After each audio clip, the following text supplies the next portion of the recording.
सर्वाधिक शेतकऱ्यांच्या आत्महत्या सरकारच्या धोरणामुळे. बच्चू कडूंचा आरोप. तुमच्या धोरणामुळे लोक मरत असतील तर तुम्ही औरंगजेबापेक्षा कमी आहात का?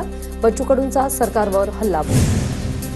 औरंगजेबाची कबर असणं गरजेचं असून त्याचं उदात्तीकरण करू नये. औरंगजेबाची कबर ही मराठ्यांच्या पराक्रमाचा इतिहास.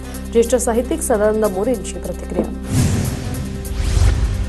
सोमनाथ सूर्यवंशींचा खून झाला हे स्पष्ट झालंय. सरकार या प्रकरणात उघडं पडलंय. मुख्यमंत्र्यांना चुकीचं ब्रीफिंग देणाऱ्या अधिकाऱ्यावर ही कारवाई व्हावी. विजय वडेट्टीवार आक्रमक. वक्फ बोर्डानं शेतकऱ्यांच्या देवस्थानांना जमिनी त्यांच्या बळकावलेल्या जमिनी वक्फ बोर्डाकडून काढून घेणार. अहिल्यानगर जिल्ह्यातील जमिनींबाबत बावनकुळेंचं स्पष्टीकरण. नागपूर राड्याप्रकरणी अल्पसंख्याक आयोग 2 ते 3 दिवसात सरकारला अहवाल सादर करणार. काँग्रेस मुस्लिमांची मतं घेतं.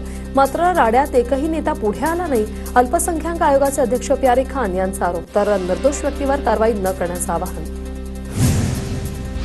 स्वारगेट बस स्थानक लैंगिक अत्याचार प्रकरणी नवी माहिती समोर. एसी बस असल्याने पीडितेचा आवाज बाहेर आला नाही.